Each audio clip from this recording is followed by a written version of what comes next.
ठीक है ना। बक्सर आपका बिहार में और यूपी के बॉर्डर पे पड़ने वाला एक जिला है, ठीक है ना।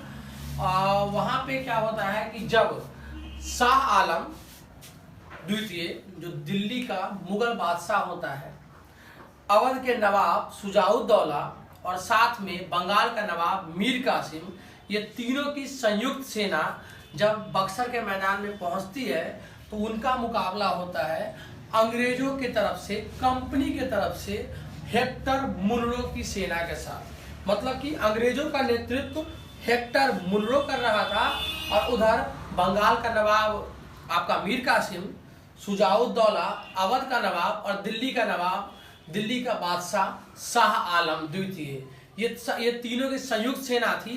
लेकिन इस लड़ाई में भी एक तरह से कैसे कोऑर्डिनेशन की कमी थी, आपस में तालमेल का कमी था, संसाधन का कमी हो रहा था। जहां उनके पास गोला बारूद थे तो यहाँ इनके पास उस मात्रा में गोला बारूद नहीं उपलब्ध थे, जिससे क्या होता है कि बक्सर की लड़ाई भी अंग्रेज जी जाते हैं। और जिस तरह से हम कहते हैं कि प्लासी का युद्ध से अंग्रेजों ने भारत में अपना फूट डालो राज करो की नीति अपनाई थी। जब उसका वो फूट डालो राज करो का नीति सक्सेसफुल होता है 1757 के प्लासी के युद्ध के बाद, तो वहीं जब युद्ध होता है बक्सर का युद्ध होता है, जो युद्ध हमारा होता है 1764 में, उस युद्ध के बाद अंग्रेजों ने एक तरह से कंपनी ने भारत पे अपने अधिकार की शुरुआत कर ली थी। क्योंकि जहां एक तरफ बंगाल था तो अब आपका बंगाल, बिहार, उड़ीसा, अवध और दिल्ली, ये सारे प्रदेश अंग्रेजों के कंट्रोल में आ चुके थे। मतलब ऑलमोस्ट कह सकते हैं कि पूरा नॉर्थ और इंडिया का ईस्टर्न पार्ट वो कंप्लीटली अंग्रेजों के हाथ में आ चुका था। और अंग्रेज जो थे एक तरह से यहाँ के राजा और यहाँ के मालिक बन बैठे थे। अंग्रेजों का जो मेनली संधि होता है, जिसकी शुरुआत होती है आपका जब 1765 में क्या होता है आपका कि 12 अगस्त 1765 को शाह आलम और क्लाइव के बीच में, जो क्लाइव जो होता है अंग्रेजों का ऑफिसर होता है, उनके बीच में एक संधि होती है, जिस संधि के तहत अंग्रेजों ने 26 लाख रुपए सालाना पेंशन देना स्वीकार कर लिया अवध के नवाब को।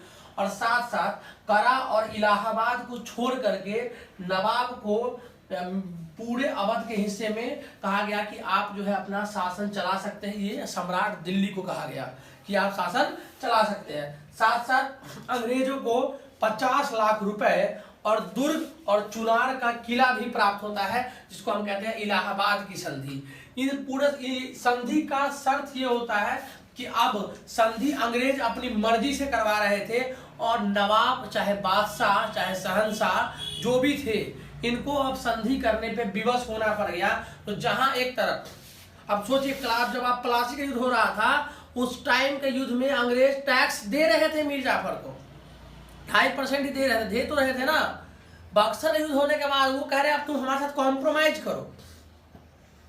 अब जो कॉम्प्रोमाइज करवाता है वो हमेशा ऊंचा रहता है और जो कॉम्प्रोमाइज करता है वो हमेशा नीचा रहता है। कॉम्प्रोमाइज एक समस्या है। अभी मैं नाम नहीं लूंगा, नाम लिए बिना 5 मिनट पहले मेरे एक विद्यार्थी से बातचीत चल रही थी कि वो प्यार से कहाँ बात करते हैं, और 5 मिनट बाद फोन आ गया। हमने कहा करते हैं, आपको करवाने आना चाहिए। और एग्जाम्पल आपके सामने था, अभी हमने उनको बताया फलाने जगह फोन आया है, तो सीओ ऊपर गए थे। डिपेंड करता है कौन किस पे हावी हो जाता है। सब शुरुआत की है।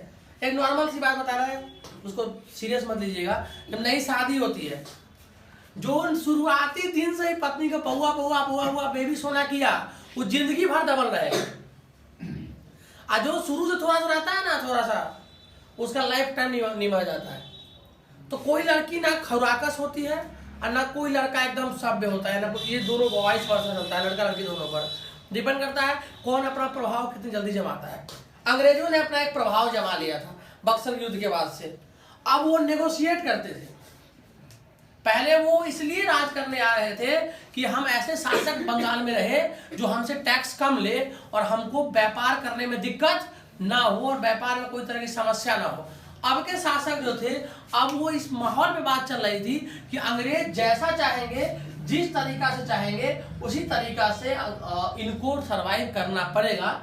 1765 में ही मीर कासिम की मृत्यु हो जाती है और बंगाल का अलवर्दी खान के बाद का सबसे योग्य लीडर बंगाल खो चुका होता है और बंगाल के साथ साथ भारत के अधिकांश हिस्सों में अंग्रेजों का वर्चस्व बढ़ जाता है। तो हम कह सकते हैं कि बक्सर का युद्ध ने बंगाल में के साथ साथ भारत में अंग्रेजों के एंट्री को, प्रवेश को और सत्ता को, दायित्व को मजबूती प्रदान दी थी।